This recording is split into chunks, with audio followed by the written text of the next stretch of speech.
علیکم ورحمۃ اللہ تعالی وبرکاتہ۔ الحمد للہ رب العالمین والعاقبۃ للمتقین والصلاة والسلام علی سید الانبیاء والمرسلین وعلی آلہ واصحابہ اجمعین، اما بعد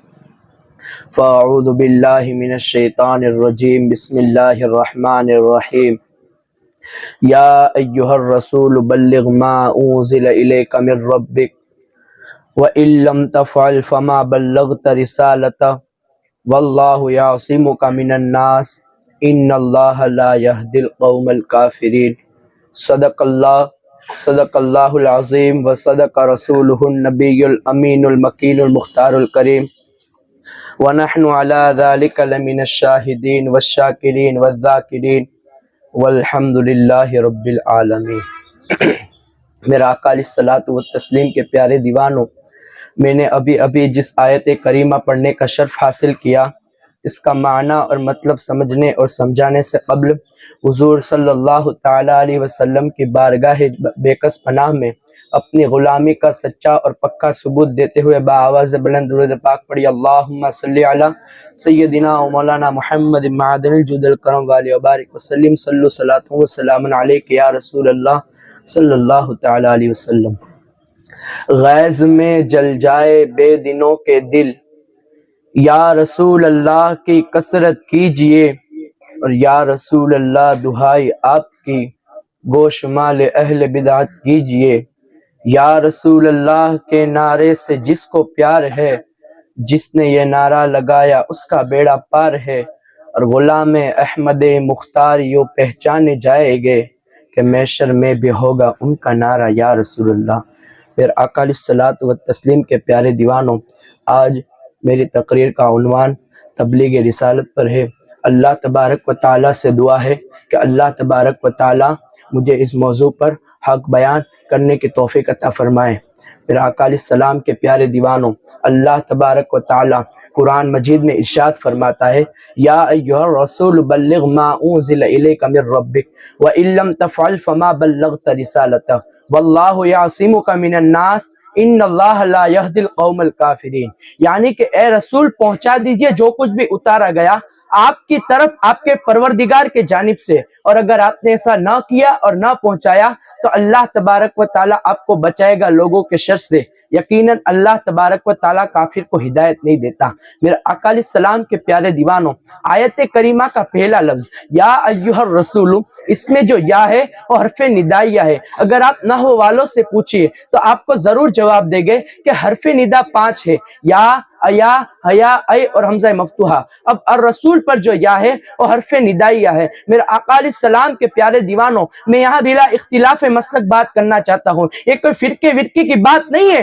کہ اس کو ہر کوئی بندہ سمجھ سکے، یہ علمی بات ہے، اس کو صرف اور صرف عالم نحو وہی سمجھ سکتا ہے، خواہ وہ عالم نحو کسی بھی مکتب فکر سے تعلق رکھتا ہو، خواہ وہ دیوبندی ہو یا وہابی، سنی ہو یا بریلوی، ہر عالم نحو اس بات کو سمجھائے گا کہ جملہ ندائیہ وہ ہوتا ہے جس پر حرف ندا داخل ہو۔ اب الرسول پر جو یا ہے وہ حرف ندا ہے، اور حضور پاک صلی اللہ علیہ وسلم کو حرف ندا سے پکارنا کوئی اختلافی مسلک اور شرک و بدعت نہیں ہے، بلکہ سنت بارک تعالیٰ ہے، خود اللہ رب العزت کی سنت ہے۔ کیونکہ جب اللہ تبارک و تعالیٰ نے اپنے حبیب کو ندا فرمائی تو اپنے حرف ندا کے ساتھ ندا فرمائی۔ یہی وجہ ہے قرون اولیٰ سے لے کر آج تک اور عاشق رسول یا رسول اللہ کہتا تھا، کہتا ہے، اور انشاءاللہ قیامت تک کہتا رہے گا۔ میرا آقا علیہ السلام کے پیارے دیوانوں، یہاں مجھے ایک بات یاد آ گئی، امام بخاری کی لکھی ہوئی بات ہے، بہت پیاری بات ہے۔ امام بخاری نقل فرماتے ہیں کہ جب حضرت عبداللہ ابن عمر کا پاؤں سن ہو گیا تو کسی شخص نے آپ سے کہا، ہے عبداللہ ابن عمر، اس شخص کا نام لیجئے جسے آپ سب سے زیادہ محبت کرتے ہو۔